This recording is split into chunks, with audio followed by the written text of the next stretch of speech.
O tema de poder e participação é fascinante.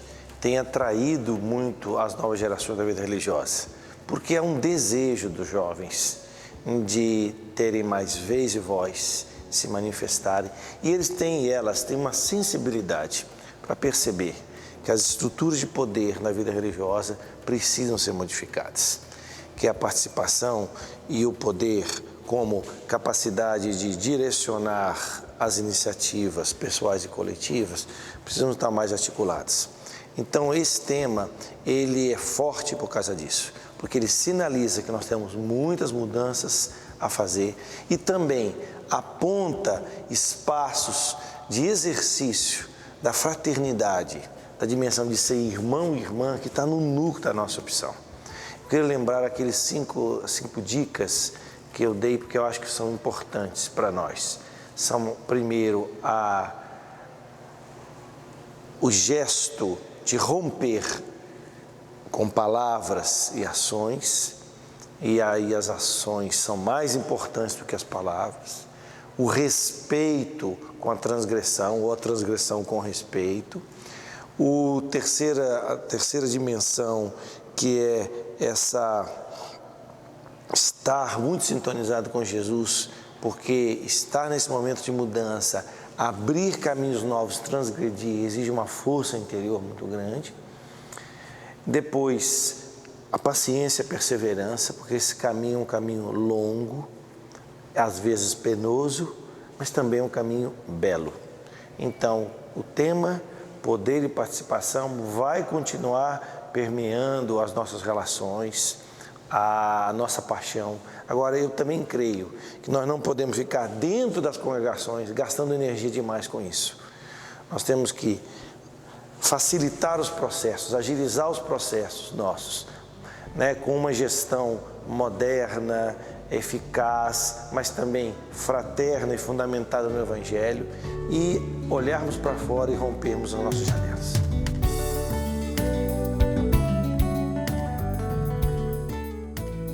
Então, dentro da minha missão, dentro do Congresso, muito breve, como debatedora, eu justamente quis colocar um pouco do que acredito, que dentro da vida religiosa, a questão autoridade, poder, o imprescindível, o mais importante é o diálogo. E diálogo se faz com muito amor. E uma frase que acredito, utilizei no debate, foi exatamente: o amor se dobra para não romper. Então, estas relações mútuas dentro da vida religiosa, acreditar no carisma, acreditar nas pessoas, acreditar na missão, é que vai justamente acontecer mudanças, inclusive na questão poder e participação na vida religiosa. Se um dia o amor vos chamar, seguiu, embora seus caminhos sejam escarpados e agrestes. E se ele vos envolver com suas asas, cedei-lhe, embora a espada oculta em sua plumagem possa ferir-vos.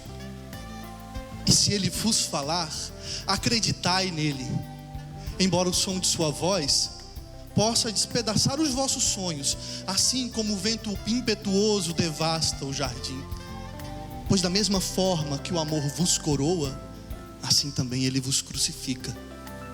A partir da nossa experiência na Regional de Porto Alegre, realmente eu sinto que este é um momento novo, em que se abrem perspectivas novas e que vão integrando e transformando esse desejo e essa busca de uma vida religiosa diferente. Sinto que o entusiasmo, o amor pela causa abraçada, a integração, o superar os limites, isso tudo vem somando e ajudando os grupos nessa sua nova tarefa e seu novo compromisso. Para nós também, na Regional do Maranhão, foi assim um momento novo de revitalização, um momento de comunhão, onde reuniu todos os núcleos, todas as idades, para trabalhar essa temática.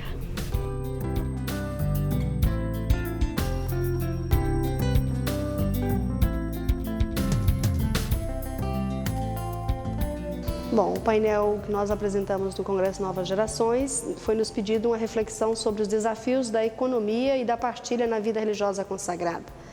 E um primeiro ponto de partida, ao pensar partilha e economia, é nos sentir mulheres e homens, cidadãos e cidadãs. E foi a partir dessa ótica, como mulheres e homens cidadãos, a gente está inserido num contexto, e esse contexto é norteado por projetos que vão se desenvolvendo, né, na caminhada, na atualidade. E a minha fala centrou, então, nos dois projetos que coexistem, se contrapõem e também vão se misturando e um transformando o outro, cedendo lugar ao outro, né? Um projeto dominante, que traz um projeto, uma racionalidade econômica que nós consideramos de morte, é o projeto econômico neoliberal, centrado no capital, transformando tanto os bens materiais como as pessoas humanas em mercadoria e gerando uma grande exclusão social e uma desapropriação dos bens para a grande maioria da humanidade. Esse projeto não condiz com a proposta evangélica da vida religiosa consagrada, nós o contestamos, porém temos que admitir que, em alguns momentos, ele também nos influencia e nossas práticas e posturas às vezes tornam incoerentes e, de uma certa forma, com a roupagem dos valores desse projeto. Está aí consumismo, individualismo, concentração de bens, dificuldade de partilha no poder, seguranças em nossas obras, em patrimônios, coisas parecidas. Porém, existe um outro projeto, que é o projeto da sociedade civil, mais do meio popular, que também está crescendo e que vai dando corpo a uma rede de solidariedade, que é o projeto da economia solidária, que a gente considera uma economia de comunhão, uma economia mais de vida, que parte a partir dos pobres, que vão colocando os seus dons a saber, os seus dons e saber em comum, vão tentando produzir, descobrir suas potencialidades, partilhar os seus recursos, gerenciar esses recursos de forma partilhada, numa relação de cooperação, de autogestão, né, numa gestão colegiada de partilha na democracia. Vemos aí a vida religiosa, sobretudo a vida religiosa inserida, já presente, mas também com um apelo a fortalecer essas pequenas iniciativas e ampliar essa rede, acreditando-se aí uma possibilidade de inverter essa racionalidade econômica neoliberal para uma racionalidade econômica mais solidária. Tudo isso, né, para nós tem um eixo iluminador, que é a experiência cristã das primeiras comunidades e que também é para nós de uma certa forma, um foco, um referencial para a vivência do segmento comunitário de Jesus, que é onde está, de uma certa forma, a identidade da vida religiosa. E aí a gente lembra que a ética econômica das primeiras comunidades cristãs era centrada na vida, na ressurreição de Jesus. Este mestre, Senhor, que conseguiu dar a vida em favor de outras vidas e nuclear a sua vida em favor da vida dos que não tinham vida. E isso se dá concretamente na organização econômica das primeiras comunidades, onde se colocava tudo em comum, onde se partilhava, e o critério que mais os questionava e fazia agir dessa forma era a necessidade dos pobres. Isso organizado de uma forma diferente, com uma ética econômica então partilhada, colegiada, de forma solidária, fazia deles um sinal profético. E aí, então, a nossa forma de organizar a economia na vida religiosa se torna profecia quando nós conseguimos também centrar na proposta de Jesus e na sua opção pelos empobrecidos, onde os nossos bens, os nossos dons, a nossa vida seja de fato partilhada na solidariedade com aqueles que não têm. O tema da nossa palestra foi economia e partilha na vida consagrada. Não dá para falar desse tema sem fazer dois enfoques fundamentais. O primeiro enfoque é o enfoque bíblico, isto é, com a ajuda da palavra de Deus, nós percebemos que a economia e a partilha são centrais no projeto de Jesus Cristo. Ele mesmo define a sua missão como: eu vim para que todos tenham vida e vida plena. E um dos textos mais bonitos nesse sentido é em Marcos 6, o milagre da multiplicação dos pães.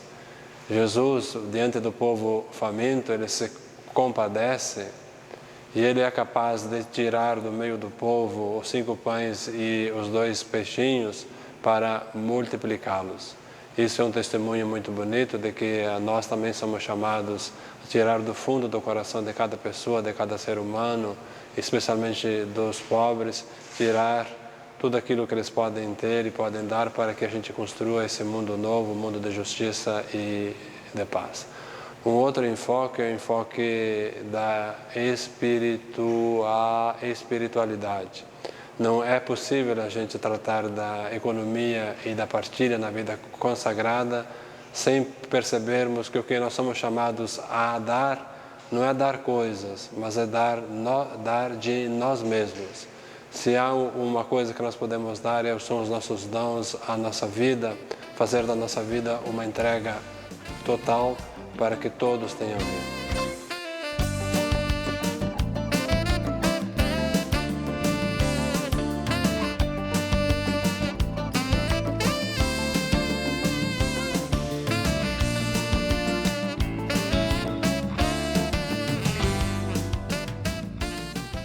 Rezo muito e os Malabares é uma frente de trabalho e faz parte de um projeto social onde eu trabalho com crianças, adolescentes em hospitais e aí junto com os universitários podendo desenvolver um trabalho que também ajuda nos relacionamentos das pessoas.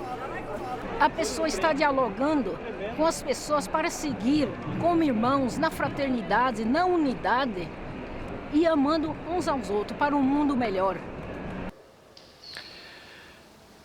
Nesse estudo de grupos da CRB, metade dos grupos se interessou sobre o tema poder e participação na vida religiosa. Isso é sintomático porque hoje a questão de relacionamentos é uma questão que parece que é decisiva para estruturar e para reestruturar, inclusive, a vida em comunidade. Por um lado, os grupos manifestaram bastante realismo em relação, seja à necessidade de a gente encarar o poder positivamente, de a gente saber que sem poder e sem encargos nós não podemos organizar a vida comum, e por outro lado também as ambiguidades, os problemas que o exercício do poder levanta. Por isso que numa primeira parte nós levantamos os problemas em torno do poder, problemas de patriarcalismo, que são problemas de assimetria na relação entre homens e mulheres.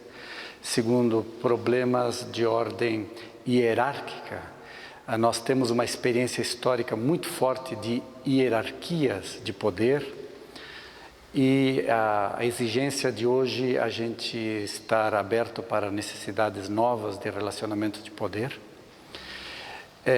Poder também como associado ao ter e ao saber, especificamente o poder e o dinheiro, o poder e os conhecimentos, e como isso pode ser ambíguo, pode ser manipulação, como também pode ser serviço necessário. Numa segunda parte, nós aprofundamos aquilo que os grupos traziam como a reflexão em torno do atual emergência de novas formas de poder, sobretudo resumindo naquela expressão de Hannah Arendt, que diz que poder é a capacidade de participação, ou melhor, capacidade de ação em conjunto. A frase é exatamente assim: poder é a capacidade de ação em conjunto. Essa forma de poder, ela corresponde aos atuais conhecimentos, por exemplo, da física quântica. Enquanto na física mecanicista, nós tínhamos uma espécie de exercício do poder que é um poder mecanicista exterior a quem deve ser objeto desse poder. E por isso era manda quem pode e obedece quem deve. Ao passo que nós hoje sentimos essa necessidade de circularidade, essa necessidade de permitir a emergência de energias, de empoderamento, que é uma palavra moderna, vinda do inglês, empowerment, mas que significa bem esse, não mais o poder como instituição, o poder como delegação, o poder como encargo dentro de uma instituição, mas o poder como energia, poder como criatividade, poder como quem tem criatividade. Também nós aprofundamos o sentido teológico, ou a história teológica do poder. Por um lado, é verdade que, do ponto de vista psicológico, até o poder divino, ele pode ser uma máscara para a nossa necessidade, o nosso vazio, a nossa precariedade, o nosso narcisismo, que tem que se proteger na onipotência divina. Isso Freud criticou, mas assim ele nos ajudou, nos libertou de uma imagem do divino, um todo-poderoso que nos deixa infantis, para nos tornar companheiros de Jesus, que tem inclusive o poder de carregar a cruz, o poder de suportar, de aguentar nos momentos extremos em que ele não tem mais nenhuma outra forma de exercer poder, sobretudo o poder de curar, o poder de falar.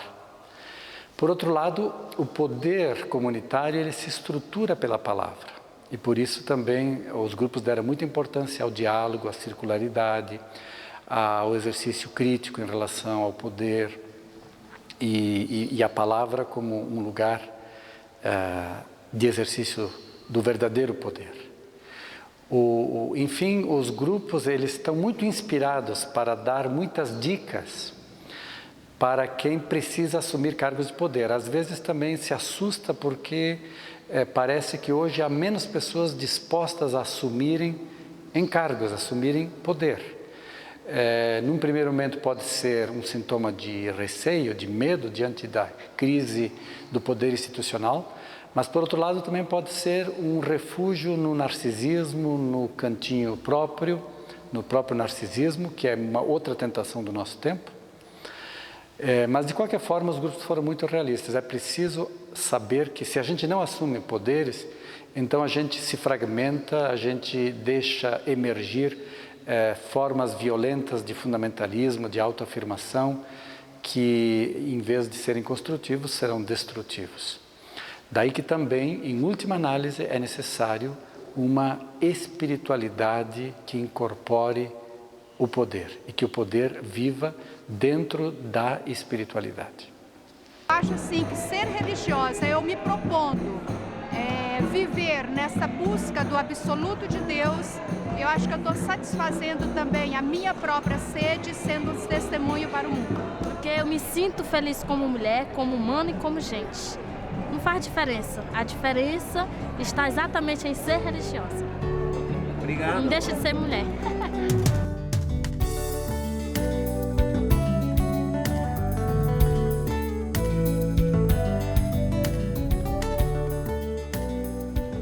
Poder social participativo, de fato, é um desafio para a vida religiosa, porque ela não está fora da realidade humana, que é uma assimetria, uma desigualdade muito grande na América Latina, o que exige, em primeiro lugar, muita sensibilidade. Portanto, o religioso tem que mergulhar com jeito, calma, respeito da vida das pessoas com as quais trabalha. Mas isso não vai bastar, porque aí ele só vai ser um entre. Ele precisa destacar-se. Destacar-se não para ser o maior, mas para ser um sinal. Daí porque ele precisa fazer memória e fazer presença. Memória significa voltar às pessoas que já testemunharam antes dele para buscar energia. Pode ser Jesus, pode ser Rodolfo Luckenwein, pode ser Dorothy Stang, pode ser o padre que trabalhou tanto neste Brasil e América Latina em favor dos pobres, que é Dom Romero. Pessoas de todos os níveis, de todas as escalas da vida religiosa, mas que deram um sinal. E ele próprio tem que ser um sinal, portanto tem que ser uma presença efetiva de um outro valor, de um outro testemunho, de uma outra identidade.